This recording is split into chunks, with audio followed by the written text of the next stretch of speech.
Hello friends, આજે આપણે બનાવીશું એકદમ સરસ મજાની ટેસ્ટી સ્વાદિષ્ટ એવી મકાઈની સબ્જી.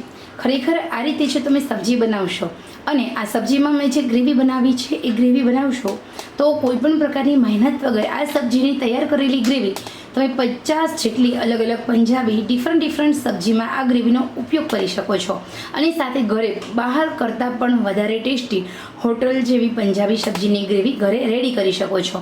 તો ખરેખર મિત્રો રહસ્યની જુઓ છો. ચલો પહેલાં ગ્રેવી કેવી રીતે બનાવી છે. ઇન્સ્ટન્ટ બનતી આ ગ્રેવીની રેસીપી બહુ સિમ્પલ સરળ છે અને એમાંથી મેં કઈ રીતે ગ્રેવી બનાવી અને પછી મેં મકાઈનું શાક બનાવ્યું છે એની જોઈએ રેસીપી. આ રેસીપીનો વિડીયો પસંદ આવી રહ્યો હોય તો દિલથી લાઇક શેર સબસ્ક્રાઈબ કરજો. મિત્રો આ ચેનલ નવી છે, નાની છે, આપ સૌના સાથ સહકારથી ધીરે ધીરે આગળ વધી રહી છું. માટે આપ સૌનો સાથ સહકાર મને મળતો રહેશે, આપ સૌનો સહકાર અને સપોર્ટ મને મળશે. એના માટે પ્લીઝ મિત્રો લાઇક ચોક્કસ કરો, શેરિંગ કરો અને હા, મારી ઘરની રસોઈ યુટ્યુબ ચેનલ છે એને સબસ્ક્રાઈબ કરવાનું બિલકુલ ભૂલતા નહીં. ઓકે, ચલો આપણે જોઈએ સરસ મજાનું મકાઈનું પંજાબી શાક કેવી રીતે બનાવ્યું મેં તેની રેસીપી. આજે આપણે સરસ મજાનું મકાઈનું પંજાબી શાક બનાવીશું. તો એના માટે અમેરિકન મકાઈનો એક ડોડો લેવાનો છે. એને ઉપરનો જે મૂછફળો ભાગ હોય એ કાઢી લેવાનો છે, ઉપરના છાલ કાઢી લેવાની છે. પછી મકાઈને એમનામ જ કુકરમાં હળદર અને મીઠું ટેસ્ટ પ્રમાણે ઉમેરી એ એક મકાઈના ડોડાને 4 સીટી બોલાવી લેવાની. એ પછી તમારે એમાંથી આ મકાઈના દાણાને રિમૂવ કરવાના છે. તો અહીંયા એક મકાઈના દાણા મારી પાસે અવેલેબલ છે. હવે આ મકાઈનું પંજાબી શાક બનાવશું, ગ્રેવીવાળું શાક બનાવીશું, એકદમ ટકાટક ટેસ્ટી ચકાચક બનાવીશું. તો એના માટે મેં અહીંયા તમે જોઈ શકો છો સરસ મજાનું તેલ ગરમ કરવા મૂકી દીધું છે. અહીંયા આપણે આ તેલ ગરમ કરવા માટે થોડું વેઇટ કરીશું. થોડું અહીંયા તેલ આપણે આ સબ્જીમાં વધારે લેવાનું છે, કારણ કે આ તેલની અંદર જો તમારું શાક છે, શાકમાં થોડું તેલ વધારે હશે ને તો એનો ટેસ્ટ બહુ સારો આવે છે. રિયલી ખૂબ ઇફેક્ટિવ શાક બને છે. તો આશરે 225 ગ્રામ જો મકાઈ હોય તો આપણે 3 ચમચી તેલ લેવાનું છે અને સાથે આપણે થોડું ટામેટાં લઈશું, ડુંગળી, મરચાં. હવે અહીંયા જીરાથી આ શાકનો વઘાર કરવાનો છે. જીરું છે ને એ સંતળાય એટલે ગેસની આંચ સ્લો ટુ મીડિયમ કરીશું. મીડિયમ સ્લો ટુ કરીને આદુ, લસણ અને મરચાંની જે પેસ્ટ મેં 2 ચમચી બનાવી છે એ ઉમેરી દેવાની છે. આ સબ્જીની અંદર આદુ, લસણ, મરચાંની જે પેસ્ટ હોય છે એનો ટેસ્ટ બહુ સરસ આવે છે અને આ તાજી જ બનાવવાની છે. આપણે પહેલેથી બનાવીને ફ્રીજમાં રાખી દેતા હોઈએ છીએ, પરંતુ એમ કરવાથી સૌથી મહત્ત્વની વાત એ છે એનો ટેસ્ટ બિલકુલ સારો નથી આવતો અને સાથે ફ્રીજમાં મૂકેલું લસણ આપણી હેલ્થ માટે જેટલું ફાયદાકારક તાજું લસણ છે એટલું ફ્રીજમાં લસણ રાખેલું છે એ નુકસાનકારક છે. એની રાસાયણિક પ્રક્રિયા થતી હોય છે. એટલા માટે લસણ, આદુ, મરચાં સંતળાઈ જાય એટલે મીડિયમ સાઇઝના મેં 2 નાના કાંદા લીધા છે, એકદમ મસ્ત ચોપ કરી લેવાના છે. તો અહીંયા આપણે 3 મિનિટ સુધી કાંદાને સાંતળીશું, જ્યાં સુધી જે પાણીનો ભાગ છે એ એકદમ સરસ મજાનો છૂટો ન પડે, છૂટો આપણે એને બળી ન જાય, આપણા કાંદા સારી રીતે સેટ ન થઈ જાય ત્યાં સુધી આપણે આમ જ સાંતળવાનું રહેશે. ઓકે, તો ગેસની આંચ મેં અહીંયા સ્લો ટુ મીડિયમ રાખી છે અને મીડિયમ આંચે જ આપણે સાંતળી લઈએ છીએ. તો અહીંયા એકદમ સરસ મજાનું ટેસ્ટી, સરસ મજાનું મજેદાર એવું આપણું મકાઈનું પંજાબી શાક થોડી જ વારમાં બનીને રેડી થઈ જાય છે. તો અહીંયા શિવાંશને જ્યારે સવારે સ્કૂલ લેવા જવાનો હતો મારે, ત્યારે મેં ઓલરેડી પહેલેથી મકાઈ બાફી લીધી છે અને એ પછી અત્યારે માત્ર 5 જ મિનિટમાં શાક બની જાય છે. જો તમારા પાસે પહેલેથી મકાઈ બાફેલી છે તો આ શાક બહુ સરસ બની જાય છે. અથવા તમારા ઘરે સાંજે કોઈ ગેસ્ટ આવવાનું છે અને સાંજે તમારે આ શાક ગરમ બનાવવું છે તો એની પહેલી પ્રિપેરેશન કે બપોરના ટાઈમે તમે આ મકાઈને કુકરમાં બાફી લેશો ને અને એના દાણા કાઢીને મૂકી દેશો તો તમારે બહુ વાર નહીં લાગે, ફટાફટ ગરમ શાક બનીને રેડી થઈ જાય છે. અને જો મહેમાન ગેસ્ટ નથી આવતા એમના સ્વાગતમાં તમારે જે ડિલિશિયસ સબ્જી બનાવી છે એ નથી બનાવી શકતા તો તમે એ બાફેલી જે મકાઈ છે તમારી પાસે એનું સરસ મજાની સ્વીટ કોર્ન રેસીપી, એનો ચેવડો બનાવી શકો છો, એનો ઉપમા બનાવી શકો છો. તો જો અહીંયા આપણી જે ઓનિયન છે એકદમ મસ્ત બ્રાઉન થઈ ગઈ છે. હવે આપણે તેલ છૂટું પડવા લાગે, એનો કલર બદલાય એટલે આપણે ટામેટાં ઉમેરી દેવાના છે. ટામેટાં ઉમેરી અને એ પછી આપણે ટામેટાં પણ થોડી વાર માટે ચડવા દેવાના છે. તો ટામેટાને એટલા માટે ચડવા દેવાના છે, હવે આપણે જે ચોપર લીધું હોય એની અંદર થોડું પાણી ઉમેરી દેવાનું છે, સાઈડમાં રાખી દેવાનું છે. જે આપણે ગ્રેવી કરવામાં આપણા જે ટામેટાં છે ને ડુંગળી જે ચોપરમાં હશે એકદમ સરસ મજાના સેટ થઈ જશે. તો અહીંયા આપણે ધીમે ધીમે સાંતળીશું. તમે જોઈ શકો છો એકદમ મસ્ત ધીમે ધીમે આપણું આ સાંતળાઈ રહ્યું છે.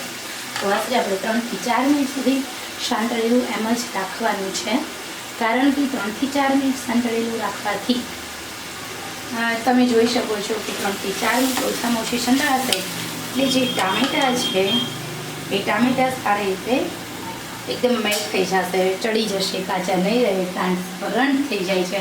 થોડું આપણે નમક ઉમેરી દેવાનું 1 મિનિટ થાય એટલે. સહેજ અમથું નમક ઉમેરવાથી ટામેટાં એકદમ ઝડપથી ચડી જાય છે. અને બીજું એ ટામેટાને એકદમ સરસ મજાના ચોપ કરવાથી જે ગ્રેવી બને છે એકદમ લાલ બને છે, જેના કારણે આપણા સબ્જીનો નેચરલી લાલ કલર આવે છે. આપણે મરચું ઓછું ઉમેરવું પડે છે.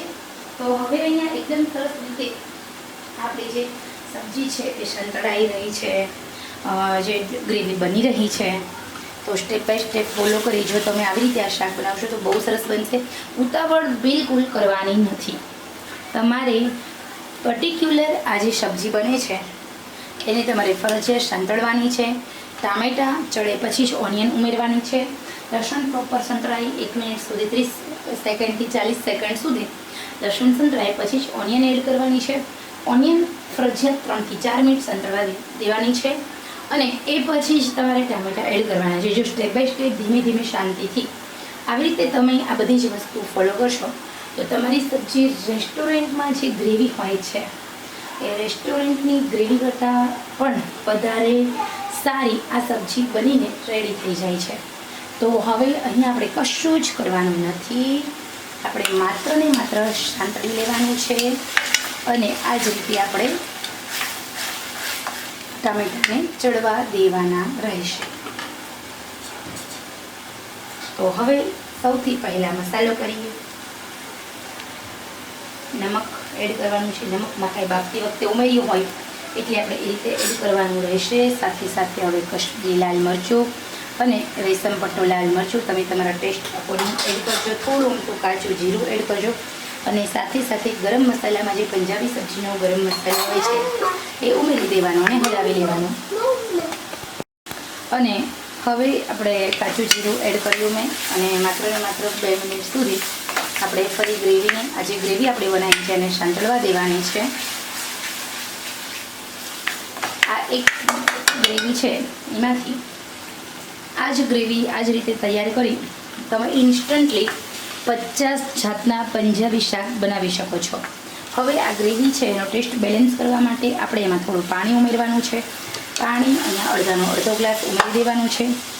સાથે આપણે એડ કરીશું જે મકાઈના દાણા આપણે બાફીને રાખ્યા હતા એ અને ઉમેરી દેવાના છે. તો હવે અહીંયા જે આપણું આ શાક સબ્જી છે એ સેટ કરવા માટે થોડું બીજું પાણી ઉમેર્યું. યાદ રહે પાણીનો ભાગ બધો બાળી નાખવાનો છે. 3 મિનિટ સુધી આમ જ ગ્રેવીને સાંતળવા દઈશું, જેના કારણે આપણો જે મસાલા છે આપણી જે મકાઈ છે એની સાથે સરસ રીતે સેટ થઈ જાય. તો અહીંયા આપણે જોઈએ તો એકદમ સરસ મજાની આપણી સબ્જી બની ગઈ છે. ટોટલ 3 મિનિટ થયા છે. પાણીનો ટોટલી ભાગ બળી ગયો છે અને આપણે જે તેલ ઉમેર્યું હતું એ ઉપર થોડું તેલ દેખાઈ રહ્યું છે.